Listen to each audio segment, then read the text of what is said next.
You believe you're busy, that your packed schedule and constant movement are proof of your importance. You wear busy as a badge of honor, a silent boast that you matter, that your time is a valuable currency. You are never truly alone, are you? Your mind is constantly bombarded with information, thoughts, and distractions. The device in your hand is a portal to an endless stream of digital noise, a constant feed of information and entertainment designed to ensure you never have a single quiet moment. This is the cult of constant stimulation, and you have become its most devout follower. You are not busy. You are weak.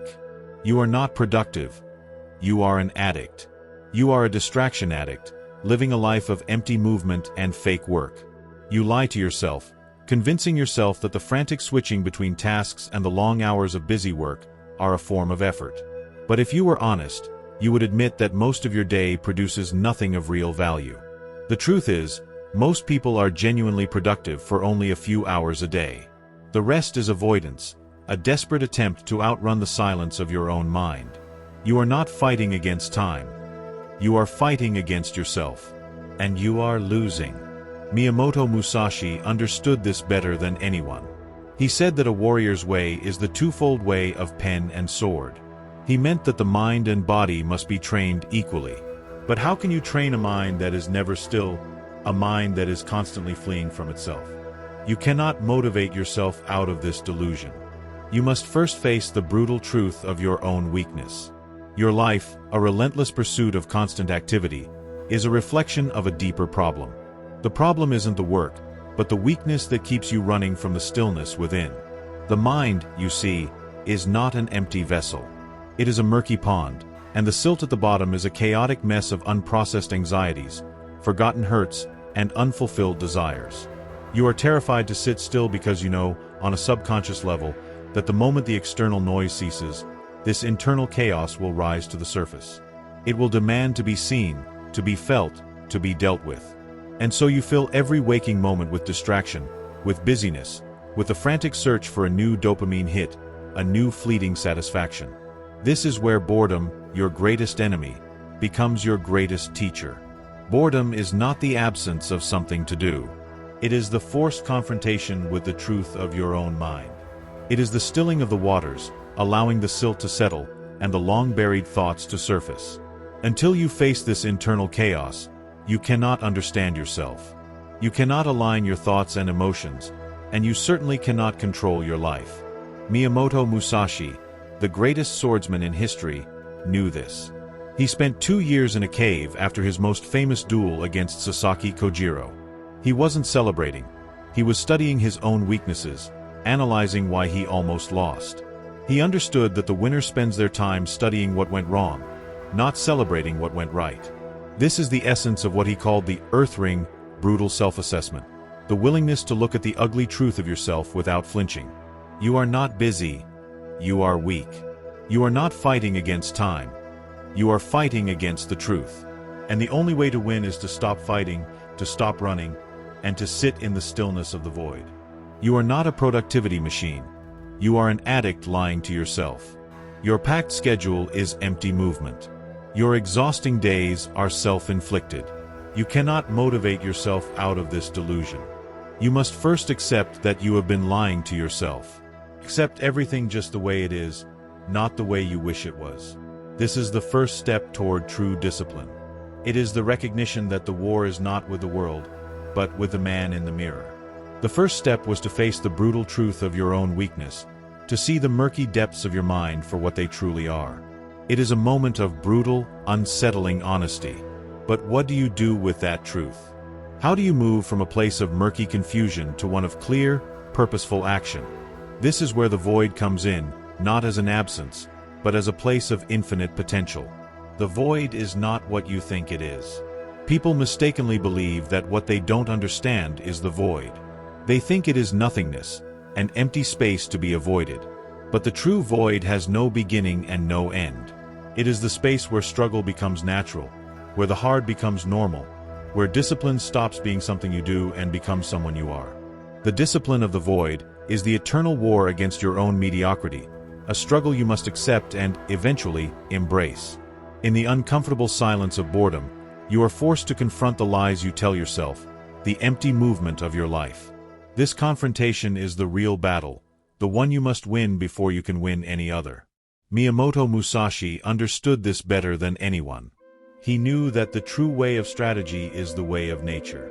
When you are in the void, you are in a state of raw, unfiltered understanding. You are not distracted by the world, only by the truth of your own mind. It is in this place that you are forced to ask the real questions. Why do I run from this silence? What am I so afraid to see within myself? Why have I allowed myself to become so weak?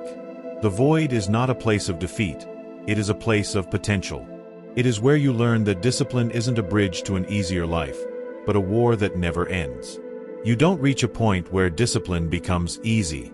You become someone who does hard things automatically, not because they are easy, but because that's what you do. It is a life of constant, deliberate practice. Musashi painted every day, not to become a painter, but because warriors paint. The activity wasn't the point. The practice was. The tracking, the workouts, the early mornings, they aren't steps to somewhere else. They are the destination. They are the eternal practice, the way of living that separates a warrior from everyone else. The void isn't empty. It's full of a profound acceptance. The acceptance that you will fight laziness tomorrow, that you will track your time forever, that the war against mediocrity never ends. But here is the paradox. When you accept the eternal struggle, it stops being a struggle. It becomes your nature. Like breathing, you don't struggle to breathe. You just breathe. Discipline becomes the same. This is the truth that will set you free, the understanding that you are not fighting to arrive somewhere, but to become someone. The journey through the void has forced you to confront your mediocrity, to accept the eternal war against your own weakness. But acceptance alone is not enough. You need a weapon to fight back, a fuel to power your transformation.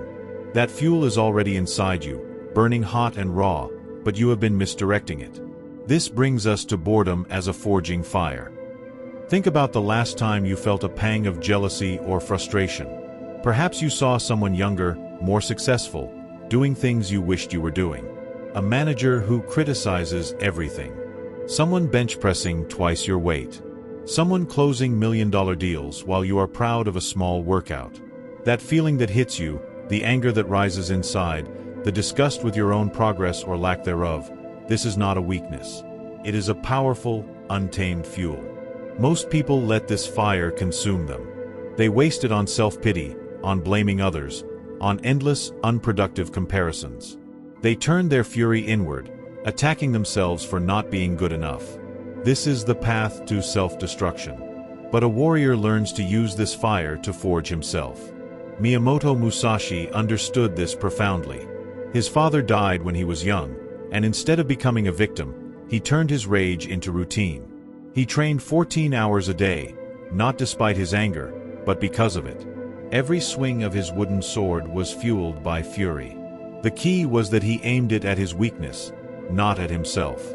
In his Dakodo, Musashi wrote, "Do not be jealous of others' good or evil." Not because jealousy is morally wrong, but because it wastes precious fuel. Every moment you spend angry at someone else's success is energy you could be using to destroy your own mediocrity.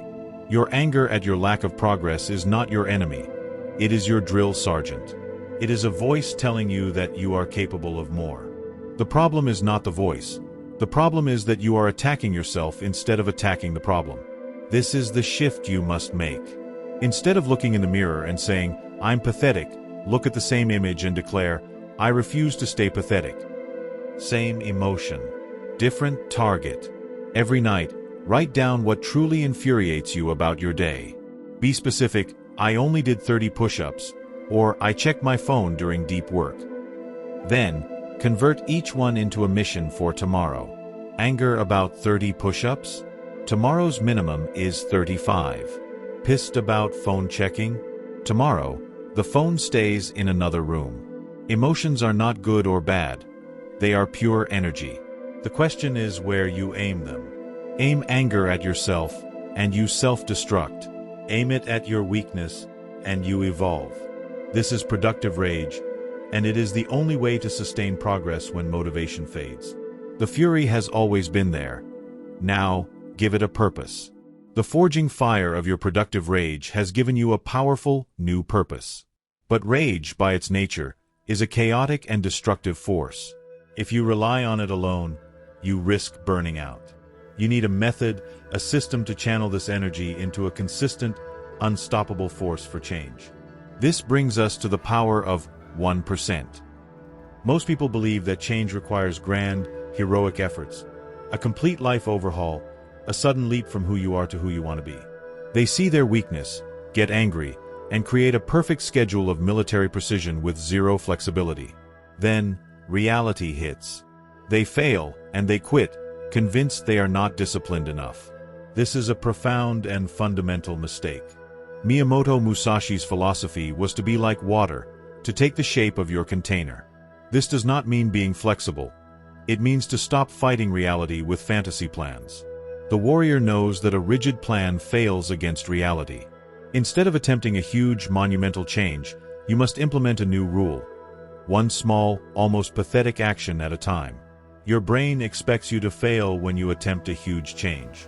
But when you do something small, so small it feels inconsequential, your brain doesn't see it as a threat.